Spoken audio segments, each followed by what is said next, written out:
Perdonen, estamos teniendo problemas técnicos y la licenciada Raffaellini no se está pudiendo conectar. Vuelvo a ver, Patri, si te podés conectar. Perdonen. Estoy esperando a que Patricia se conecte. Me escribe, respondió tu historia. Estoy. A ver, dale. ¿Estás? No puede conectarse. Pero lo conectó. Carito. No se conecta en la charla. Perdónenme, vuelvo a salir. Ahí está. Ahora sí, Patri, ahora sí.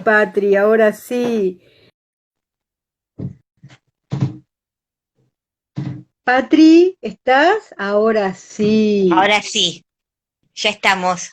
Ay, Patruski, no sabes el estrés que me genera esto. ¿Arrancamos de Bueno, nuevo? arrancamos de nuevo formalmente. Primero, antes que nada, feliz Día de la Patria. Feliz día. Los problemas técnicos son así. Se tienen que conectar. Los vivos son así, ¿viste? Las estrellas de la televisión es así. Eso pasa por estar en vivo.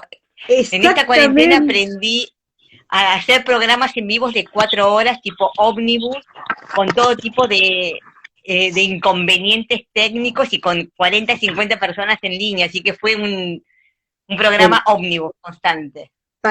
primero, antes que nada, bienvenida, licenciada Patricia Raffaellini.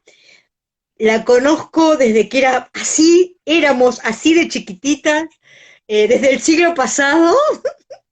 Tenemos Del una, siglo pasado, desde el siglo pasado tenemos una amistad totalmente. muy frondosa.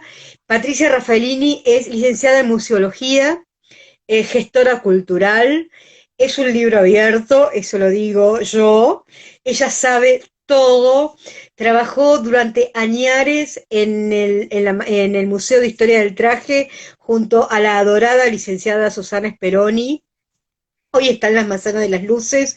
Fue profesora durante muchos años en la escuela que yo tenía y hoy también estás en la UADE. Sos titular de Historia del Traje en la UADE. Exacto. Y vamos a homenajear a nuestra patria. Qué desafío, Qué desafío, ¿no? Qué desafío. qué desafío, porque empezamos, nuestra patria empezó con marchas y contramarchas todo el tiempo. El Río de la Plata es complejo desde lo Uf, social. por algo estamos como estamos, ¿no? Creo que es producto de todo lo que pasó por esa época. Pero que la Así que gente fue. quiere saber, viste que cuando uno hace un acto de 1810, dice, bueno, voy de dama antigua. Y le ponen miriñaque y todo. ¿Cómo era la moda en los tiempos de la independencia? Bueno, ahí hay dos cosas interesantes. Desde el punto de vista de la semiología, el tema de dama antigua es un invento casi revolucionario porque se consideraba que no había tradición y que todo lo que era después de la revolución era antiguo, por lo tanto era viejo y obsoleto. Ahí viene Ujú, el término de dama antigua. ujú. Esa palabra es muy emblemática y eso incluso yo lo aprendí hace muy poco, hablando con investigadores franceses que incluso hicieron todo un trabajo muy interesante hasta rescatar los orígenes de ciertos términos que cómo se crearon, incluso en la famosa enciclopedia de Diderot y Lambert. O sea, que estamos hablando de cómo se reconstruyeron términos que denotan y connotan otra cosa, por un Pero lado. el concepto de dama antigua, ¿es nuestro o es tomado de otra cultura? No, está tomado de cuando se construye toda esta historia del pasado como un pasado así romántico que no tiene un anclaje o una tradición. Ujú, Entonces se construye como una idea al estilo romántica, ajá, no con una tradición, con un anclaje que incluso mantiene hasta una memoria, una moda y un estilo propio. ajá. Entonces, eso tiene que ver con el concepto de cómo se construye ese tema de dama antigua y por qué se permitían ciertas licencias en el estilo que no eran fieles a la época, Ajá, que es lo que claro. pasaría en la segunda etapa. Entonces, Ujú. primero se construye Un una mito. frase, a partir de esa frase, debido a que la frase no tiene por qué ser fiel a un dato concreto, que es lo que nos pasa a nosotros los museólogos. Los museólogos estamos con el dato. Más Claro. allá del relato tenemos el dato. Ujú. A partir de ahí esa palabra construida se la puede llenar de cosas parecidas, porque total no tenés que ser fiel a un dato concreto. Ujú. Y a partir de ahí, cuando se construye ese relato, se lo puede llenar con las imágenes más o menos que a mí me gustan. Y ahí es donde se aparece indicadores de la moda de 1830, indicadores de la moda de 1850, indicadores que tienen que ver con moda rural, indicadores que tienen que ver con la moda urbana, y se mezclan todo para construir ese constructo semántico falso que es el de dama antigua, porque ya de por sí la dama antigua, desde la construcción de la palabra, es falsa. Claro, porque no Entonces como existía. que no, es como una construcción de falsedades, que por eso puedo construir después una imagen que no está ni mal ni bien, responde a construir un relato romántico que no tiene por qué ser real o fiel a la realidad. Sí, Y ahí o sea, empezamos con los problemas. vos sabés que yo tengo un síndrome, porque yo nunca en la vida, siendo niña, pude vestirme de dama antigua. Oh, Y oh. claro, imagínate, tengo casi 60 y nunca me pude vestir. Entonces, el concepto de dama antigua es como que, y en las niñas es una cosa que quieren vestirse de dama antigua, ¿no? O sea, el Claro, concepto armado. es que ese concepto incluso viene hasta asociado al concepto de disfraz. Yo de disfraz Claro, puedo construir personajes. Entonces ahí claro, vienen las diferencias de cómo yo voy armando mi sistema vestimentario.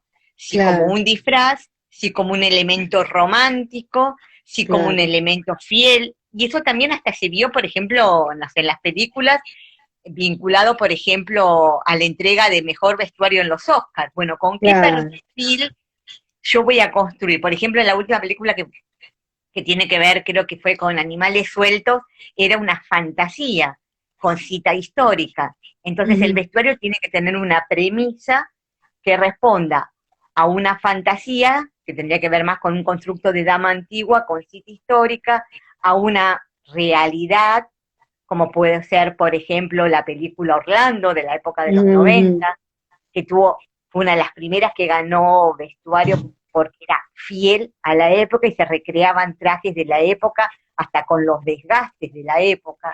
De ahí ujú. vas teniendo diferentes variables y ahí uno después elige. No está ni mal ni bien, uno va eligiendo. ¿Y cómo se vestía la mujer y la mujer y el hombre en 1800, a mediados de 1810, 1816? En 1816, una etapa interesante en la moda que no se la estudia tanto en el Río de la Plata, No, porque nos se quedamos más estudia, en el 1810, ¿no? claro, y se la Mm, estudia más en Europa, que se la conoce con el nombre de moda de la restauración, ujú, porque justo después te voy a mandar un pequeño videíto ujú. vinculado al tema, porque en esta plataforma así no los compartimos después como dato técnico, porque Sí. se ocurren sucesos que tienen que ver con la caída de Napoleón, el pedido del Senado francés de la restauración, por favor, de la monarquía y que termine la pesadilla de la revolución que convirtió en sangre a toda Francia y era el gran problema que ocurría en todo Europa, incluso en todo lo que tiene que ver con la América hispana.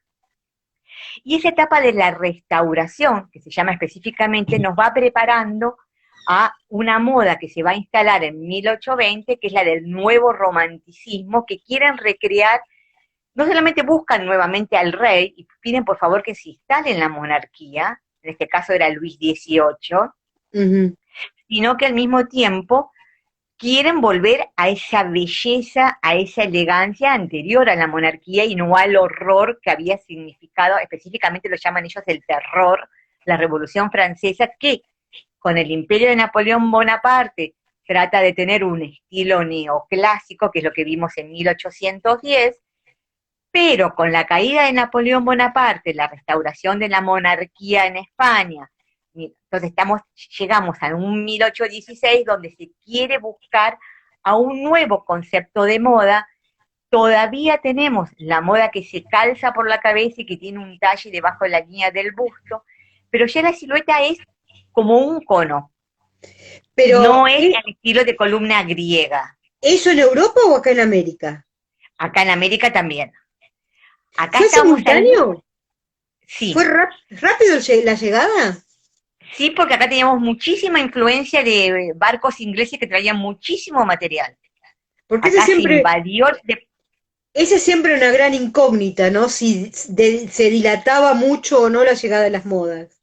no, en ese momento acá éramos, es más, nuestra revolución fue netamente jacobina al nivel de 1810. Entonces los Sí, hombres se vestían al estilo inglés, como sí. toda la moda jacobina, y las mujeres al estilo francés. ¿Y cómo Incluso sería eso?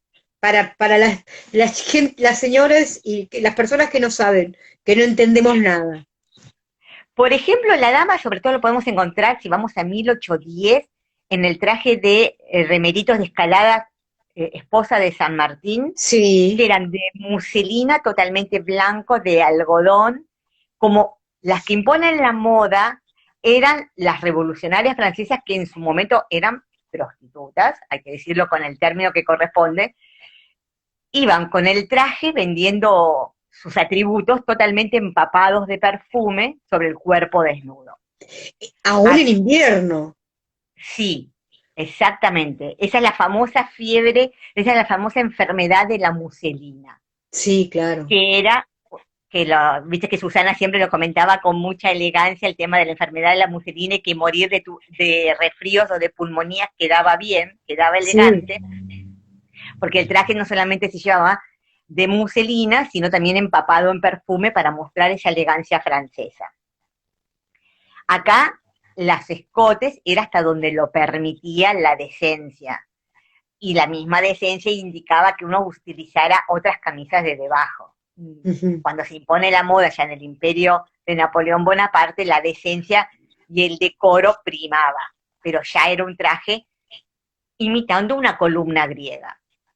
Lo que va ocurriendo en 1816 es que el traje se enriquece aún más de detalles, se Ujú. enriquece el ruedo, se lo borda, se le agregan flores que asoman de la línea del ruedo hacia el talle. Entonces, al bordarse el ruedo, incluso se lo rellenaban con, sí, se hacía como acolchado, porque después te voy a Claro, mostrar tiene bien la foto, más peso el vestido aparte. tiene más peso, más caída y quedaba como una forma de cono, pero no desde la cintura, sino debajo de la línea del busto. Y toda la parte del cuerpo superior va a tener unas sisas muy marcadas que van avanzando hacia la parte de atrás para hacer mucho más cubierto la parte del cuerpo. Y Mm. el torso no quedar tan al descubierto, la decencia como se llamaba en ese momento. Por ahí me parece que una alumna tuya sugiere Emma con una película Emma de Jane Austen. Claro, totalmente. Pero porque creo que coincide más o menos, ¿no? Jane Austen Sí, más ¿cómo se llama esta otra película de ella?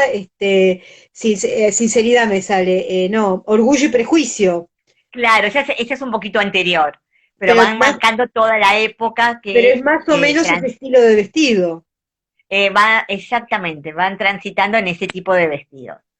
Entonces es muy interesante porque quieren volver a recuperar la belleza y también esa belleza de ese modelo hasta de gobierno, lamentablemente, o sea, uno quizás no tenga que, bueno, no lamentablemente, el equilibrio político también se va a reflejar en la vestimenta. Y Te es hago un por eso que esa... paréntesis, Ujú. porque tocaste la política, y la pregunta es, el vestido y la política, siempre, desde mi óptica, yo te puedo dar mi óptica, pero quiero conocer la tuya, ¿tienen un nexo? ¿El vestido está comunicando algo? Siempre nos vestimos para algo. Y siempre, Mm. como dice Roland Barthes, es un lenguaje y todo lenguaje visual es fundamental y la imagen visual es lo primero que prima siempre. Sí, Lo que ocurre que en algunas veces se hace un uso intencional y otras veces es una respuesta de acuerdo a un devenir económico y social que se refleja en la vestimenta. sí. Por ejemplo, en nuestro país específicamente en la época de Rosas, ya nos estamos yendo a 1835, el uso del rojo punzó es fundamental para marcar que estabas alineado y que seguías las premisas del gobernador, porque incluso hay una proclama que indica el uso de la divisa rojo punzó. De hecho, el vestido de su hija, El que está, Es- el de Mercedes es Exactamente. rojo. Es rojo punzó. Después te voy a subir el video del análisis documental que hice sobre ese traje en particular, porque aparte es un traje análogo, vos que me preguntabas el tema de las fechas, al que utilizó una princesa palatina un par de años antes en Europa y que está el retrato hecho. Y después te Ah, subo mira, el video, porque acá la moda iba muy en simultáneo porque demoraba nada más que un par de meses de los buques de venir de Inglaterra acá, claro. por lo cual era dinámico y Creo que ese en también este es otro caso, mito. Creo que que también es incluso, otro por ejemplo, mito. las galeras que no tuvieron éxito en Inglaterra cuando aparece la fábrica de sombrererías, que fue una de Sí. las primeras revoluciones industriales que se produce en Inglaterra, llegaron a tener para 1820, 1825, 250 fábricas industriales de sombreros de castor y en Europa no querían los sombreros.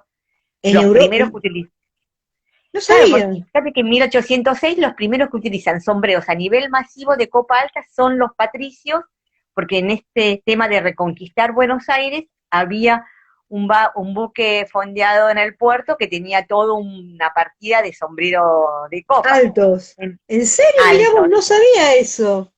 Por eso los Entonces, a partir de patricios. ahí, nuestro uniforme de los patricios incorpora la galera. O sea que Después la eran. moda llegó antes acá del sombrero de copa que en Europa, por ejemplo, ¿Y por qué en Europa no lo querían usar? porque estaba la moda francesa. ¿Y los franceses no usaban sombreros? Sí, pero no el de copa. El sombrero de copa tiene que ver con un proceso industrial que impone en la sombrerería Inglaterra y cuando se incorpora ese proceso industrial a la moda francesa, Francia siempre va a tratar de utilizar la seda y no el castor o el paño como va el castor específicamente como usa Inglaterra. Ajá, Y el siglo XIX es el siglo inglés por excelencia. Inglaterra gana con la revolución industrial, claro. gana con su modelo de política económica social e impone un ritmo a todo el siglo, ¿no? Claro, Y en la moda eso se ve, claro, claro. literalmente. Igualmente, históricamente, o sea, como que los ingleses influyeron mucho en la ropa masculina, mientras que Sí, Francia en la ropa femenina. exactamente.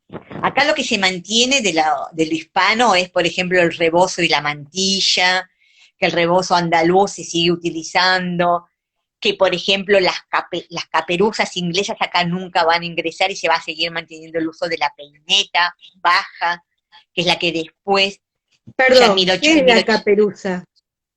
es una pequeña cofia con Ah, copa sí, y ala que aparece en Jane Austen en la película, por ejemplo. que Y la acá usan eso mucho, nunca ingresa. en la colonia americana la usan mucho, en el Mayflower la usan, Exactamente, porque eso es netamente inglés. claro, Eso acá, pero acá queda los, la peineta española que después se va a transformar ya en 1836 en el famoso peinetón o la peineta de campo amplio de casi un metro de cuerda, ¿no? de Manuel Inmenso. Masculino, como quien dice, Exactamente. creo que es un precursor de la pandemia, prepandémico, porque es Claro, porque tenés la distancia social con ello puesto, un totalmente. precursor de la distancia social, Manuel Masculino. Así que tenemos un caso que si queremos hacer distancia social elegante, porque aparte usabas una mantilla que te cubría la cara, así que empecemos a usar peinetones nuevamente y quedamos mucho más elegantes que con esa cosa de plástico que es Sí, totalmente to- antiestético. comparto, coincido. Bueno, O sea que ahora tenemos que empezar a andar con grandes peinetones y encajes que mantillas, nos tapen, mantillas. Estaría bueno. totalmente. Hay que imponer ese tipo de elegancia. Y en la época de la independencia, ay, ¿cómo se llamaba los dueños de la casa de la casa de Tucumán? Bazán creo que Hola, no se te escucha. Bazán creo que era. No se te escucha. Ahí, a ver si tocó Ahora sí, algo. Ah, ahí sí, ahí está, está. ahí está. Bazán. Eh, Creo que Lo que era, creo que eh, era Bazán el nombre, no me lo acuerdo.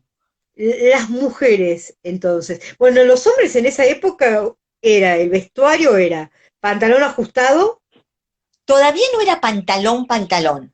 Era la levita, Era un no. calzón, porque viene la moda inglesa del joven Better, del joven revolucionario, el joven que era esta novela de Goethe, que había hecho este joven que estaba como desalineado y que estaba totalmente contrariado por un amor no correspondido, que va a ser la moda que van a tomar los revolucionarios franceses. Por lo Sí. cual el pelo era a lo guillotina, es decir, cortado como a punto de ser que vas a hacer guillotinada tu cabeza y te rapaban mal el pelo para que quede así desprolijo. Ese peinado desprolijo al estilo de la guillotina, de la cuchilla del verdugo, va a Sí. terminar con unas patillas adelante como están en los cuadros de Ingrid y como está exactamente retratado Belgrano, que el retrato de Belgrano es un retrato inglés de 1815, por lo Ujú. cual está bien vestido a la moda y es el prototipo o el precursor de lo que sería el dandy inglés, porque se viste exactamente al último grito de la moda.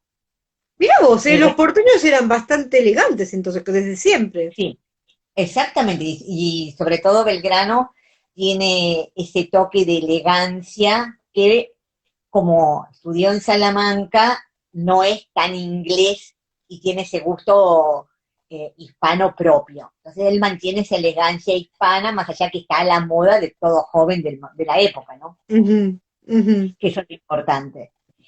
Utilizan siosifra, que es una prenda corta por delante, cruzada, que tiene las dos colas por detrás, es una prenda que deriva de un traje de caza inglés, por lo cual permite ver la avanzada del calzón, que tiene como que se llama una compuerta adelante para poder tapar la bragueta.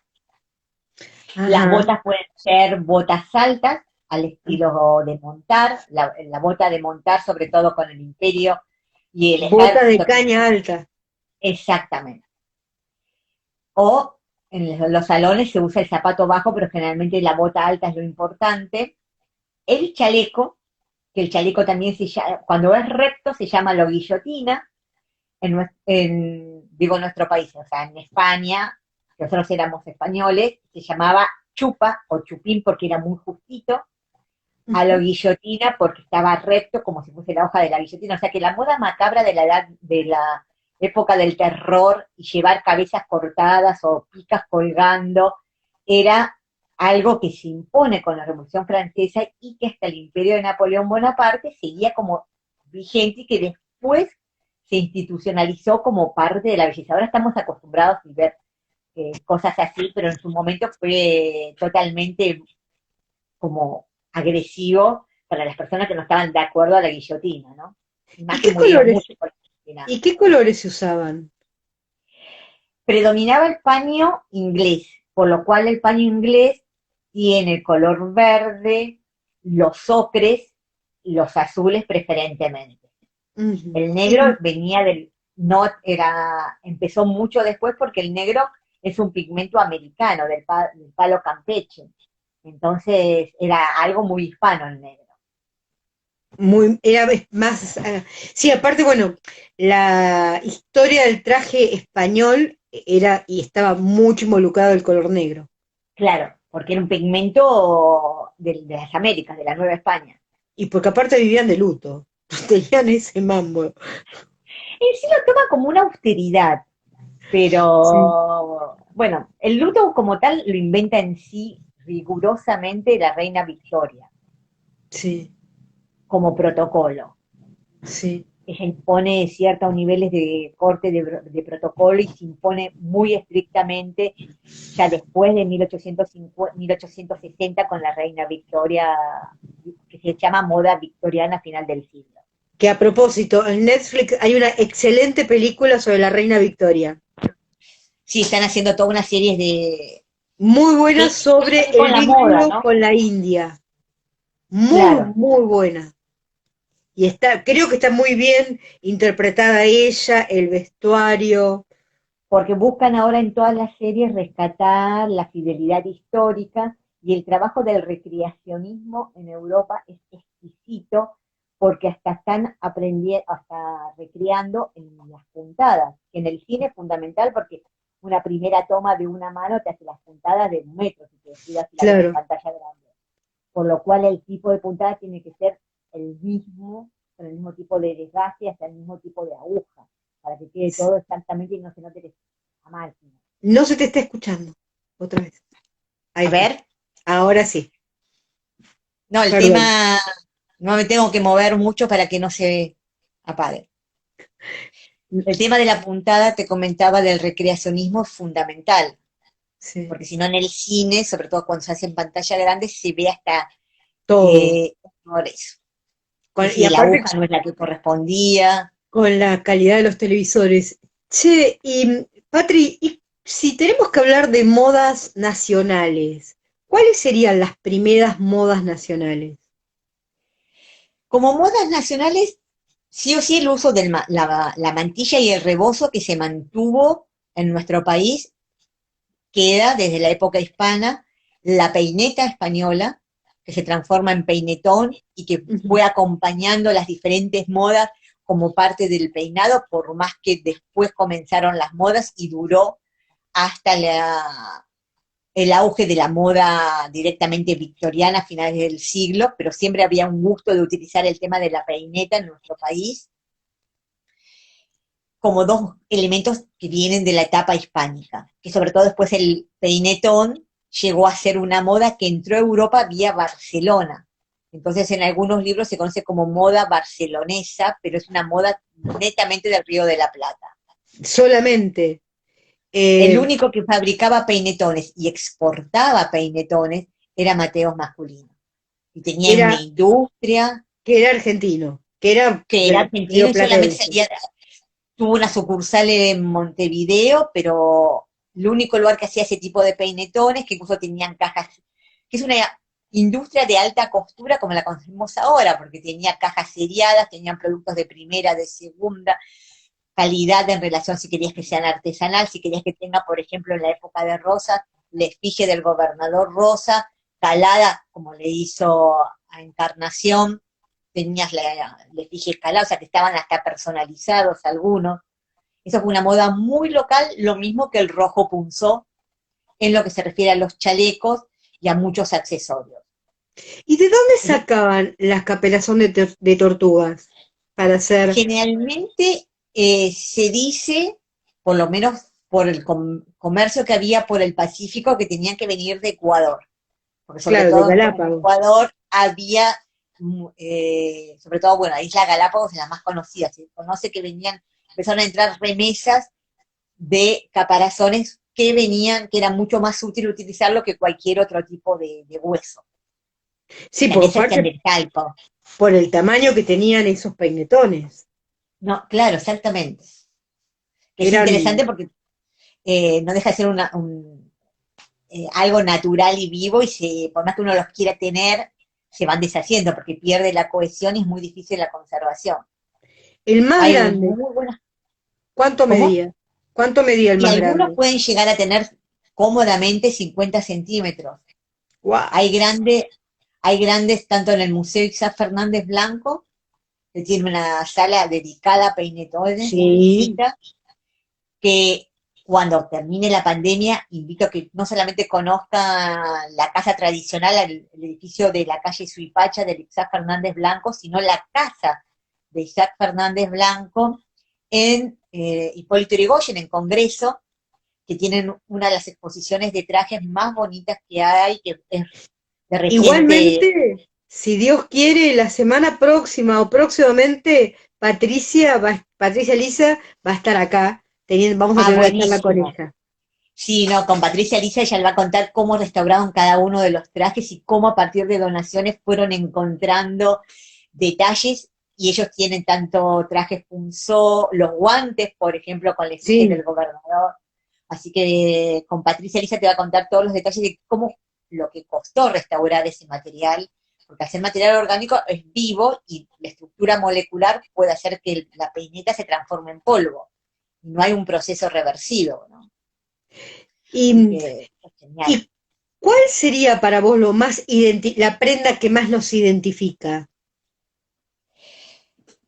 En sí, yo estoy a favor de todo lo que tenga que ver con los tejidos locales, Sí, sobre todo lo que tenga que ver con el trabajo de nuestra materia prima de las lanas naturales Sí, nuestras, la vicuña, la alpaca. Pensemos que la lana es casi foránea, viene no había ovejas acá en nuestro país, o sea que esto es algo netamente extranjero, pero sí con las materias primas locales. Que eso nos permite tener barracanes, nos permite tener ponchos, nos permite mm, tener los rebozos, las mantillas, y sobre todo la mantilla y el rebozo caracteriza a toda la América hispana, desde México hasta nuestro país. sí. Bueno, La México, peineta, los rebozos en México son pero intocables, sagrado. Vos sagrados, recibías un aún gran, hoy. vos recibías un rebozo, era tu rebozo porque estaba hasta personalizado, Lo y lo heredabas, usabas claro. toda tu vida. Sí, sí. Eso es algo como fantástico. Incluso me tocó conocer gente, incluso en Ecuador, que hasta te hacen prendas personalizadas vinculadas al rebozo, a los mantos. Eso es como que habría que mantener esa identidad dentro de esa prenda de abrigo, porque aparte ya te reconocían cuando vos salías, que Sí. eras fulano o no, de quién eras. Eso es fundamental. Y vos sabés que el otro día, el fin de semana, estuve haciendo un curso de una universidad danesa sobre sustentabilidad, ¿no? Y en una de las partes hablaba que desde Argentina salía la industria del zapato y estaba la alpargata y la confección, estaba todo en inglés porque era una universidad danesa, y hablaba de Tom Shoes, que son zapatos que se fabrican acá y que por cada zapato que vende donan uno a una ONG que lo llevan al África. Y mi pregunta es, ¿de dónde surge la alpargata? Mira, la alpargata se supone que es una prenda que tiene que ver que comenzó a realizarse del típico calzado cosido, como las zapatillas de baile que también utilizaban las damas en este momento. Igualmente el término Sí, alpargata viene de todo el calzado que se hace a fin del siglo XIX. sí, Supuestamente, sobre todo en lo que tiene que ver con las prendas rurales, nuestro trabajador del campo lo que utilizaba era la bota de potro como sí. prenda autóctona, que no deja de ser un elemento funcional del mismo carnear el animal, ponerse sobre todo vivo, o sea, caliente, para que pueda tomar forma con el Sí, propio cuerpo y se seque el cuerpo. sí. El tema del calzado ya hecho de soga tiene que ver con toda una transformación en la moda en la segunda mitad del siglo XIX, donde ya el traje incluso rural, se urbaniza. Entonces son Ujú. prendas que tienen que ver con el uso funcional, cómoda, cosida, la suela es cara, el yute es mucho más económico, la soga, pero ya tiene que ver por el uso, por ejemplo, el tema del yute es una materia prima que introduce Sarmiento. Entonces ya empezás a tener que rastrear de dónde vienen ciertas materias primas, ciertas prácticas sociales, de ahí entras en el tema de lo económico, te vas rastreando y vas empezando a armar la red por otros lados.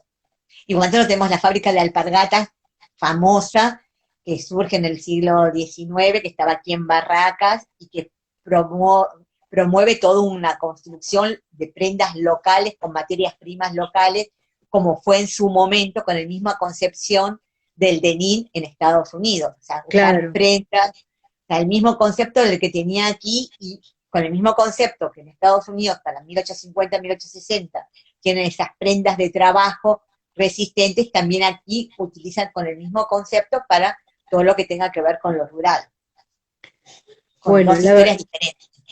¿y los ponchos? Ya que estamos, Y los ponchos es maravilloso la historia porque es una prenda que incluso Delia Milán de Palavecino la considera que es casi una prenda que atraviesa la mayoría de las culturas porque encontró en los tuareg del desierto en Egipto también sí. estas prendas que se calzan por la cabeza y que incluso hay en ajuares de tumbas egipcias, estas prendas que se calzan por la cabeza y están hechas de tejido rústico, sobre todo para invierno.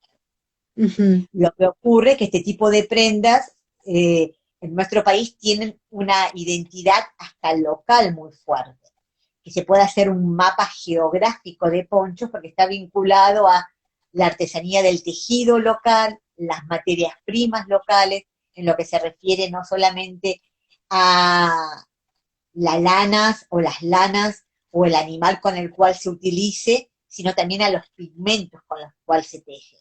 Entonces eso te va a dar hasta colores propios en cada lugar. Entonces el lenguaje del poncho es muy personal y es muy interesante poder tenerlo presente y nos identifica. Bueno, Yo, por ejemplo, sí, no, termina, perdón. no, estoy en contacto con una casa en Catamarca, Saracho, y este año cuando hicimos el trabajo de investigación, que por suerte pude viajar nuevamente a París a hacer todo el trabajo que hago en los museos, para Año Nuevo y para ciertos eventos que tenía que ir, que bueno, son en sí internacionales porque son de grupos de investigación, incluso grupos que están vinculados al rey Luis XX, fui con mi poncho de Saracho para representar a la Argentina. Así que es como que ese Sí, tema uno lo lleva como identidad nacional. sí, sí. Pero igualmente creo que en un libro de Susana Solquén leía que el poncho era muy mal visto, porque ella decía que era la prenda de los vagos. Como, como Depende, que no hay prenda más incómoda que un poncho. Pero yo hago una salvedad. Yo habitualmente cuando trabajo no tengo buena calefacción. En mi casa tampoco me gusta tener mucha calefacción. Y acá en Las Flores hace frío. Entonces yo en lugar de tener suéter, todo, que me siento dura, a mí me encanta tener mi ruana, que es... es que es funcional. Para trabajar es lo más funcional que hay. Lo que pasa es que Sí, este tema peyorativo va surgiendo también con las modas que vienen modas inglesas o modas foráneas, que son, y hay una dicotomía fin del siglo XIX entre lo rural versus lo urbano, como que lo urbano es superior a lo rural y está esa lucha de la revolución industrial, que consideraban que lo industrial era mejor que lo rural. bueno, Está esa mixción, pero claro. no, por eso nos tenemos que considerar que es una moda no cómoda, porque fíjate que influyó a Schiaparelli en el siglo XX, influyó a Chanel. Se sabe que en algunas crónicas de Chanel recibió de regalo un poncho, Ajá. o sea, como Es que Chanel debe haber conocido a más de algún argentino para esa época. eh, sí, sí, sí, porque aparte estaban en vinculación y Claro, sabemos, por ejemplo, que María Teresa Ayerza estaba vinculado con Picasso, o sea, como que estaban en esas reuniones en ese momento en París, lo mismo con Victorio Campo, con lo claro. cual el tema del poncho como una identidad propia es muy fuerte. Y en ese Sí. momento, fíjate que se encuentran en Paracas, en Perú, yacimientos con tejidos, y los tejidos Paracas fueron un boom en Europa.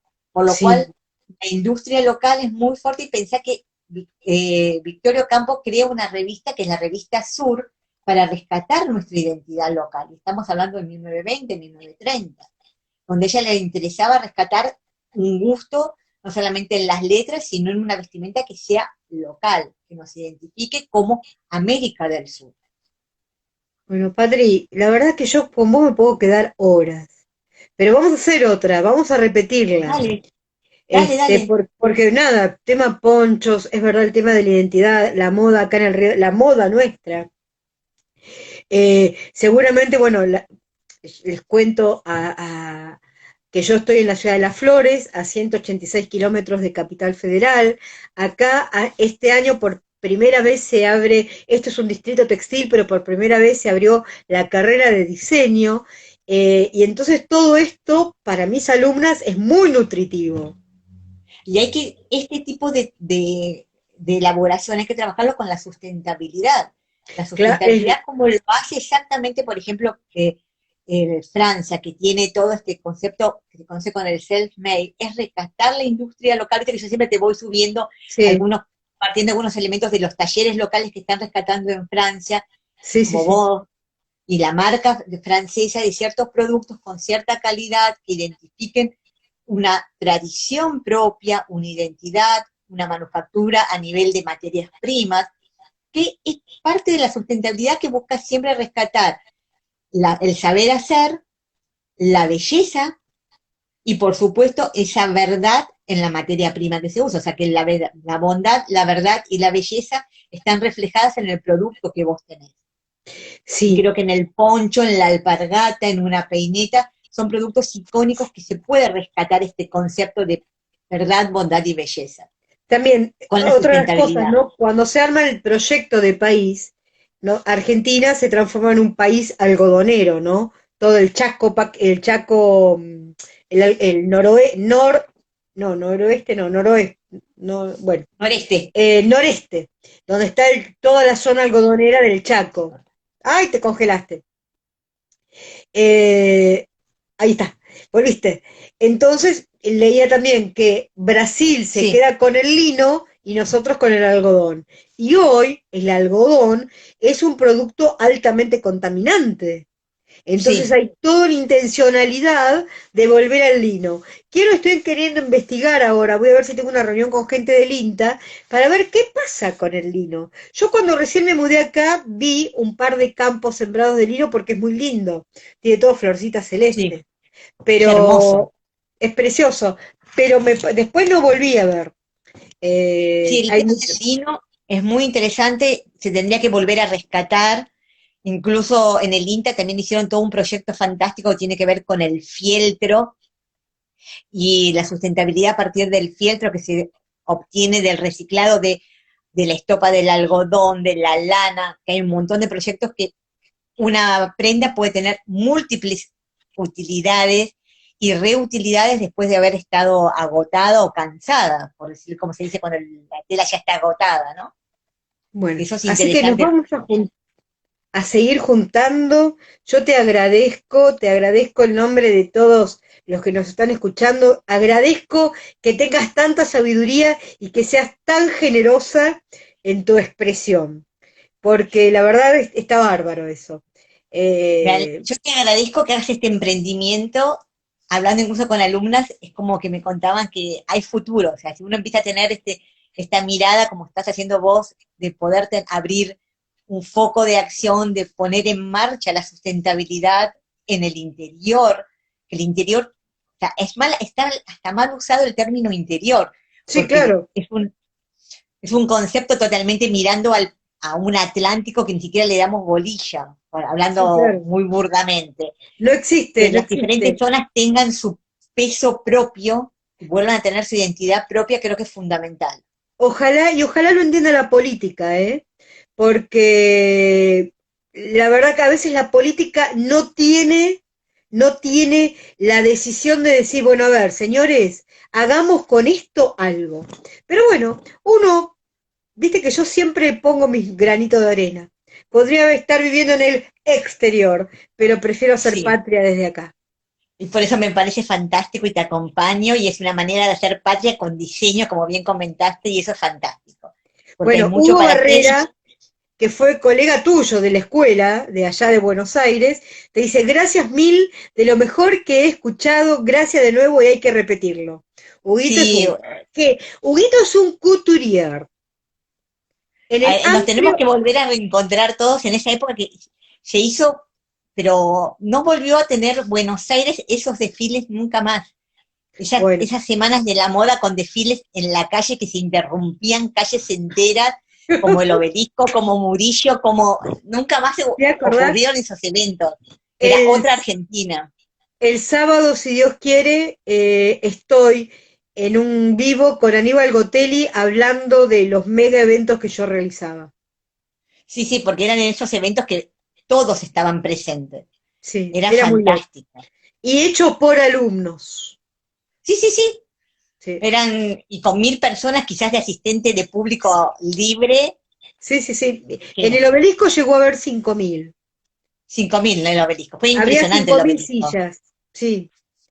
Así que bueno, Patri, te Bueno, un agradezco en el gusto. alma, desde las flores al mundo y conectándonos. La semana que viene tenemos también dos o tres charlas interesantísimas.